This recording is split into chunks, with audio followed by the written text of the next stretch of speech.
అదే formula follow అయ్యే cinema కూడా పెద్దగా ఏమీ లేదన్న. లైగర్ కన్నా కొంచెం బెటర్ సినిమా అంతే గానీ సినిమా అయితే హిట్ వరకు వెళ్ళదన్న. అటు పూరి కెరియర్ కానీ ఇటు రామ్ కెరియర్ కానీ ఎటువంటి ఉపయోగం లేని సినిమా ఇది. ఫస్ట్ హాఫ్ ఏదో సరదాగా అక్కడక్కడ కొంచెం నవ్వు వస్తుందేమో కానీ సెకండ్ హాఫ్ మరీ బోరింగ్. ఇంకా సంజయ్ దత్ గారి క్యారెక్టర్ అయితే సూపర్ అనమాట. అంటే హీరో కన్నా ఎక్కువ ఎలివేషన్ ఇచ్చారు సంజయ్ దత్ గారికి. ఇంకా రామ డాన్స్ లో యాటిట్యూడ్ అయితే ఆయన ఎవరు మ్యాచ్ చేయలేరు. ఎనర్జెటిక్ స్టార్ అనమాట. ఇంకా స్క్రీన్ ప్లే స్టోరీ ఇంకా బాగా రాసుకుంటే బాగుండు. మణిశర్మ గారు కూడా ఫస్ట్ పార్ట్ అంత బ్యాక్గ్రౌండ్ అయితే ఏం ఇవ్వలేదు. బట్ సాంగ్ అయితే 1-2 సాంగ్స్ అయితే బాగున్నాయి. ఐటమ్ సాంగ్ అయితే చాలా బాగుంది. హీరోయిన్ అయితే చాలా గ్లామరస్ గా చూపించారు.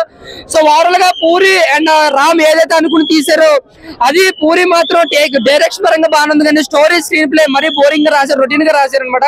సో కమర్షియల్ గా ఫస్ట్ పార్ట్ ఎంతైతే బ్లాక్ బస్టర్ చేశారో పూరి గారు ఈ సినిమాని కూడా అలాగే చేద్దాం అనుకున్నారు. బట్ ఇంకా బాగా వర్క్ చేసి ఉంటే బాగుండు అనిపించింది నాకైతే. ఓవరాల్ గా జస్ట్ ఒక బిలో యావరేజ్ మూవీ కానీ ఎటువంటి సినిమా యాక్టింగ్ లేదు. హిట్ సినిమా నాకైతే హిట్ అనిపించింది. ఇతను ఏం చూసాడో నాకు అసలు అర్థం కాలేదు. చిప్పు తీలే అంటుండే అద్దెలే అంటుండే అనిపించింది. అన్ని పరంగా ఉంది.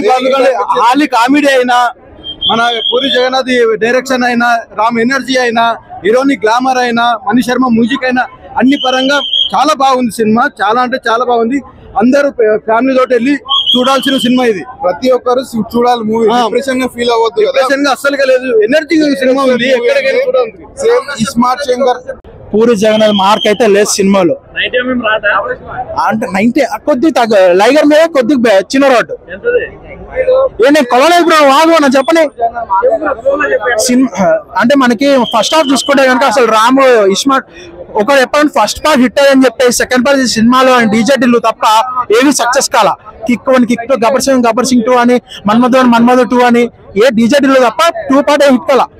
మా సీక్వెల్ గా తీయడం వేరు, ఫస్ట్ పార్ట్ హిట్ అయిందని సెకండ్ పార్ట్ తీయడం వేరు. ఫస్ట్ పార్ట్ హిట్ అయింది, సెకండ్ పార్ట్ తీసి ఇది కూడా డిసప్పాయింట్. సెకండ్ పార్ట్ లో ఉన్నారు మదర్ రివెంజ్, ఫస్ట్ పార్ట్ లో ఏమైపోయింది ఆ కనెక్షన్ అనేది మిస్ అయ్యింది ఇక్కడ. నేను ఇంకా రామని ఫస్ట్ పార్ట్ యూటిలైజ్ చేసినట్టు చేసుకోవాలా. లైగర్ ఓని డిజాస్టర్ తర్వాత పూరి జగన్నాథ్ గారి దగ్గర సినిమా వస్తుందంటే ఒక మినిమం ఎక్స్పెక్టేషన్స్ ఉంటాయి. ఆయన మైండ్ సెట్ ఇంకా అంతే. Puri Jagannadh Harish Rao mind set మారట్లేదు. పూరి జగన్నాథ్ గారు మైండ్ సెట్ మారింది కాబట్టి ఆయన సినిమాలు తీస్తున్నారు అన్నట్టు అనొచ్చు అంతే. నేను ఇంకా నిన్న సినిమాతో పోల్చుకుంటే సినిమా కొద్దిగా బెటర్. బట్ ఇది కూడా డిజాస్టరే. లైగర్ తో పోల్చుకుంటే 1000 రేట్లు బెటర్. నేను ఇంకోటి ఏంటంటే ఆలిగా ట్రాక్ ఏదైతే ఉందో బోకా గారు, అసలు ఆ క్లైమాక్స్ లో బోకా గారు ఏమయ్యారో నాకు తెలియాలి. ఎందుకంటే సినిమా అంతా డిజాస్టర్ గా సాగుతుంటే దాన్ని డిస్టర్బ్ చేస్తాడు బోకా గారు వచ్చి. కానీ ఆ బోకా గారే బాగున్నారు సినిమాలో. ఏదైతే డిస్టర్బెన్స్ అనుకుంటున్నామో సినిమాలో బోకా క్యారెక్టర్ అదే పాజిటివ్ క్యారెక్టర్. కానీ దానికి క్లైమాక్స్ డెస్టినేషన్ లేదు. అసలు బోకా గారు ఏమయ్యారో నాకు తెలియాలి. ఆ హీరోయిన్ గ్లామర్ కోసమే ఉన్నట్టు ఉంది. అక్కడ ఆ హీరోయిన్ దగ్గర ఒక ట్విస్ట్ ఒకటి ఉంటుంది, క్లైమాక్స్ ఒక ట్విస్ట్. క్లైమాక్స్ అయితే అక్కడ కట్ చేసారు, పేస్ట్ చేశారన్న. సేమ్ శివుడి ఫైట్. సంజయ్ దత్ కానీ కరెక్ట్ గా యూటిలైజ్ చేయాల.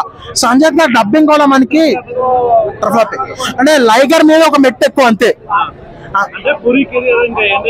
అన్న. వాళ్ళ కెరియర్ లో ఎండ్ అయిపోయాని చెప్పను. ఎప్పటికైనా కంబ్యాక్లు ఇవ్వచ్చు. ఎప్పుడు ఎవరు ఎంత మంది సినిమా తీస్తో తెలియదు. బట్ ప్రస్తుతం అయితే రానా అంటే ఇప్పుడు మిస్టర్ బచ్చన్ కంబ్యాక్ అయితే కానీ మిస్టర్ బచ్చన్ అంటే అది ఒక ఇంట్లో జరిగే సినిమా. అది ఎంగేజింగ్ గా తీసుకెళ్లే సినిమా కమర్షియల్ ఎలిమెంట్స్ యాడ్ చేయడం వల్ల దొబ్బింది. ఇదేంటంటే స్టార్టింగ్ దొబ్బింది. ఇది కాకపోతే దానికన్నా ఇదే బెటర్ అనిపిస్తుంది మనకి. ఎందుకంటే కొన్ని అక్కడక్కడ పర్లేదు అనిపిస్తుంది. ఆ విలన్ దగ్గర ఉండే అమ్మాయి ఏదో ఒక హీరోయిన్ కన్నా ఆ విలన్ దగ్గర ఉండే అమ్మాయి బాగుంది అనిపిస్తుంది అన్న. ఒక్కొక్కసారి ఒంటి టాటోలు వేసుకొచ్చి అసలు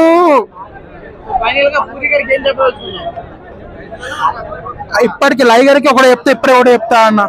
మీరు కరెక్ట్. ఇంకా నేను అంత వాళ్ళు ఏం చేస్తుంటే బాగుండే నేను చెప్పాను కానీ అది చెప్పుంటే బెటర్ వేరేలా ఉండేది. ఇప్పుడు ఆయన కంబ్యాక్ కోసం నేను వెయిట్ చేస్తా. ఇంకొక 4 అటర్ ఫ్లాపులు తీయమనండి చూస్తా. బాగుండే బాగా భావిస్తా. కానీ ఆయన కంబ్యాక్ కోసం నేను వెయిట్ చేస్తా. ఆయన మార్క్ అటువంటిది.